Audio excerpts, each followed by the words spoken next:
What is going on, everyone? Welcome back. Today we're going to be jumping into my Warzone best settings. This is going to be covering all settings here in Warzone, so that way you guys can get the most out of playing your game. If you enjoyed the video, be sure to give it a like for the algorithm, subscribe for more, and let's hop into this. So for the first thing here, we're going to be jumping into my kind of general display, quality, and view settings. I know a lot of you guys out there are going to be playing on console, which is entirely okay, so I won't spend too much time on this, but I'll give a general rundown and overview. So I play on PC, controller on PC, I play full screen exclusive, I have a dual PC setup, 165 Hz refresh rate, that is my graphics card right there. I play in 1440p. And if I go on down here, I'm just going to show you guys a few different things here. Pretty much large in part here, when you're actually playing on 1440p or you're playing on your computer, you want to run, generally speaking, low settings, apart from a few different things you can get away with high. But no matter what you're playing, you really want to be able to have low settings, just because that is what is going to make your game run smoother. You're going to get more frames, and that is ultimately what matters when you're playing, you know, obviously multiplayer as in like Warzone, just like online multiplayer games where frames do matter a lot more as opposed to campaign. But a setting that all of us should be taking note of here, regardless if you're playing on computer or on console, is your depth of field and your world motion blur and your weapon motion blur. All those should be off. You do not want to have any of those on. That is just going to slow your game down and make it harder to pick people out on screen. It's not good. Also, your film grain should be down to 0. There's no reason to make this game look more grainy. I believe it has enough of that kind of as is, so turn that all the way down to 0. You do not want that on. Now getting into the view category here, so this is something that everyone should be taking note of, is that your field of view, I would suggest for every single person to be playing on 120 field of view.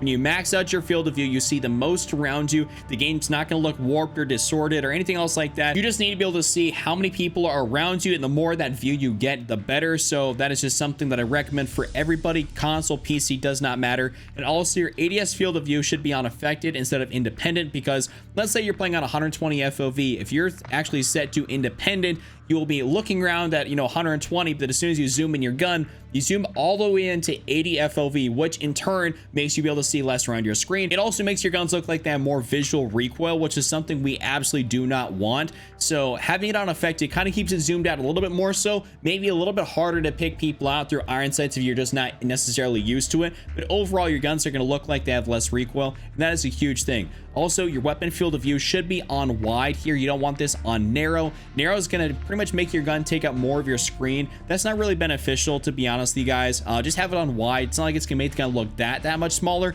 but it's going to give you more of an ability to see what's going on around you, which is something that once again will help out your overall gameplay.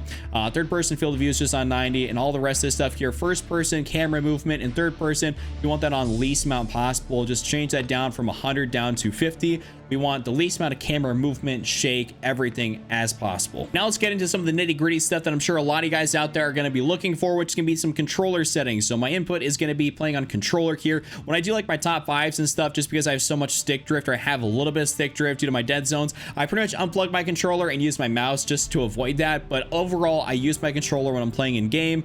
And pretty much, you know, my menu prompts are on automatic right there in case anyone for whatever reason wants to be able to know. But generally speaking, my edit button layout here, we'll get into this. I play on tactical flip. So what this does is pretty much makes my crouch and my melee button just kind of flips them back and forth. My melee is now circle, which is going to be because I'm on a scuff controller for PlayStation. And then my crouch and everything is going to be my right joystick, just pressing that in, or my R3. So I find it to be so much more beneficial than playing on just regular default or something else like that. And I also do happen to have a scuff controller, aka I have some paddles on the back of my controller, which does make it a little bit easier to actually use some of those face buttons. So that's another reason why I have that. But overall, you shouldn't necessarily be playing on tactical flipped, regardless if you have a controller that's got any of those back paddles. I also have my L2, R2, and all that stuff. I have that flip just because I believe pulling in those triggers, especially if you don't have trigger stops on your controller, pulling in the top buttons, the bumpers, is going to be easier to be able to actually, you know, get that quick reaction time as opposed to pulling in the trigger on the bottom. If you have bumper stops, it doesn't really matter, because obviously that means that your travel time is less. But in a game like Call of Duty, when it comes down to reaction time, this is something you have to be cognizant of.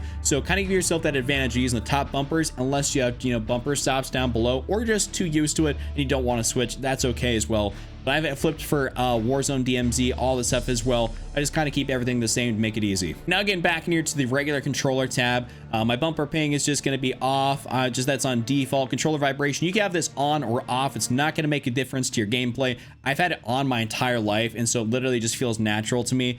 I don't notice it. Like, it feels kind of weird to me when it's off, so I just have it on. But you guys can have it off if you really want to. Going on down here to the aiming though, so we can actually see my sensitivities. I play on a 6/6 sensitivity, horizontal and vertical. This allows me to have enough of that ability to move around fast, but also it's not going to allow me to overcorrect, because I found I was doing that when I played on Warzone 1 with about like an 8/8 sensitivity. I moved it down to a 7/7, still felt that I was overcorrecting a little bit too much, moved it down to a 6/6, and I felt like that was my perfect sweet spot. Keep in mind, you don't have to play on 2020 to be good. You don't have to play on my sensitivity to be good. It is a personal preference thing, but overall you will feel a little bit better having a lower sensitivity as a general rule of thumb.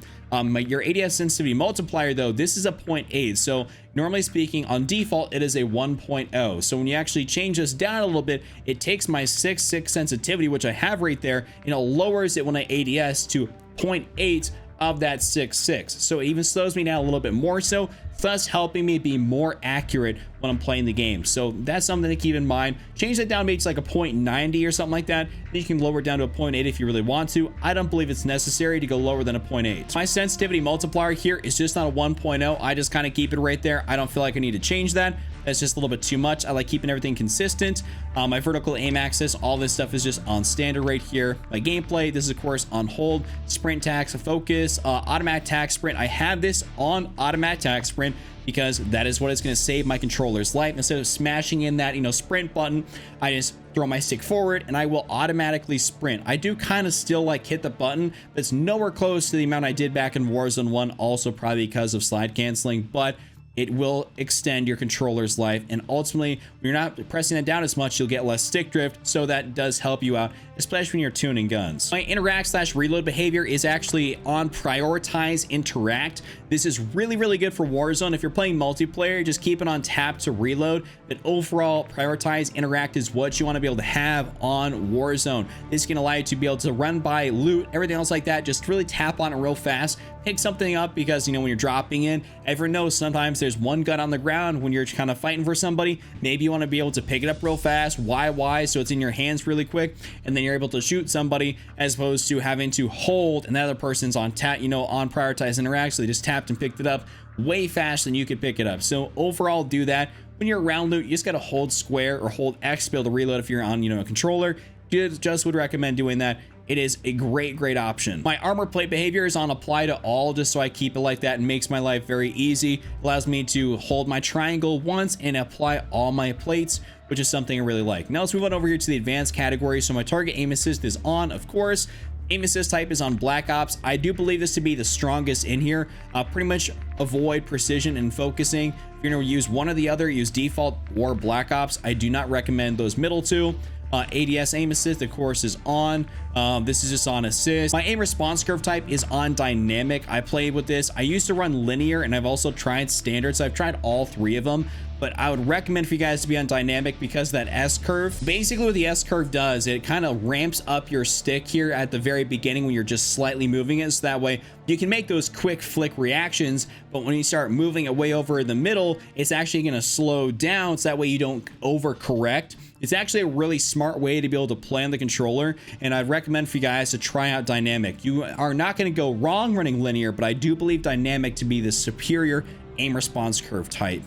Your ADS sensitivity multiplier focus 1.0, that's on instant, that is off. Input dead zones here, this is something we have to talk about pretty extensively. So your left stick and your right stick input dead zone here is going to be something that's going to be very crucial for when you're tuning your gun. You're going to see a lot more stick drift. Right now, I literally unplugged my controller because my tunings are going to go all over the place, and I tune literally with my mouse. That's why you guys will see me do top fives with my mouse. But other than that, your input dead zone is going to be dictating on like how much of a dead zone do you have before your character starts moving. The closer you get that to 0, the closer you are to raw input, which can be really good, but you have to keep in mind that the closer you get, the more raw it is going to be, so you will start drifting and it will get a little bit more touchy.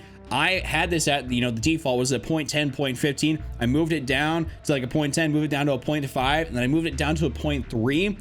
And I've been trying to lower it ever so slightly just to make it so that I feel snappier. On Warzone, there's not a lot of movement capability, so when you can kind of flick back and forth, maybe jump around the corner, jump back around because you have the input dead zone to do so, that is very beneficial, and that's like about as much movement as you're going to get out of this game. So having a lower dead zone is going to be beneficial, just maybe not necessarily when you're tuning, so just kind of keep that in mind.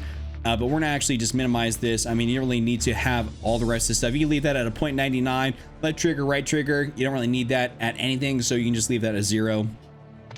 But controller orientation is on up. Gyro behavior, you don't need any of this gyro stuff down here. No one uses this. I don't know why they put all these settings in here. Your FOV sensitivity scaling, I just have that on, even though it's in the gyro aiming, I just have it on. Now down here to your movement behaviors, this is what we need to kind of look at a little bit. Your sprint behavior, double tap, auto move forward is off. Grounded mantle, automatic airborne mantle, and your automatic ground mantle, you want all 3 of these options on off. This is going to limit you from possibly grabbing onto random objects, messing with your gunfights if you try to jump shot. Sometimes you backwards mantle, side mantle, forward mantle on something. It's like, no, I did not want to do that. I just wanted to jump up for a sec to peek, not necessarily mantle onto something. So this is going to help you guys out. I'd recommend for you to actually use this instead of like trying to have any of this stuff on. Turn it all off and you'll thank me later. My parachute auto deploy is just on just because like sometimes I splat into the ground, so that kind of saves my bacon right there. And my sprinting door bash, you want to keep that on. And rest of this stuff down here is not going to be too important, but I'll just kind of go through it real quick.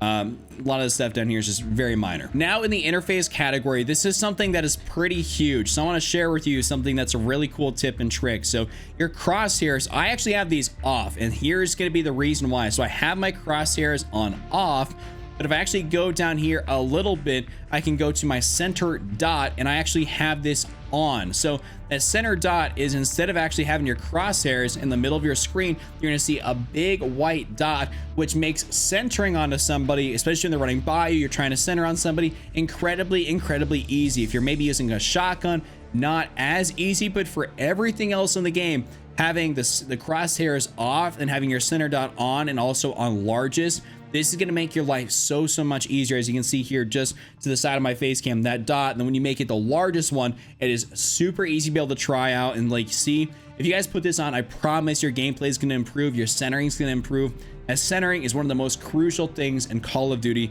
making sure that your crosshairs are pointed at where people you think are going to be coming from. Now, also in the interface tab, we're going to the readability section here, which is going to be color customization. This is what's going to make your game look more vibrant or easier to be able to tell stuff apart. So here's how I have mine set up. Color filter, I have this on filter 2.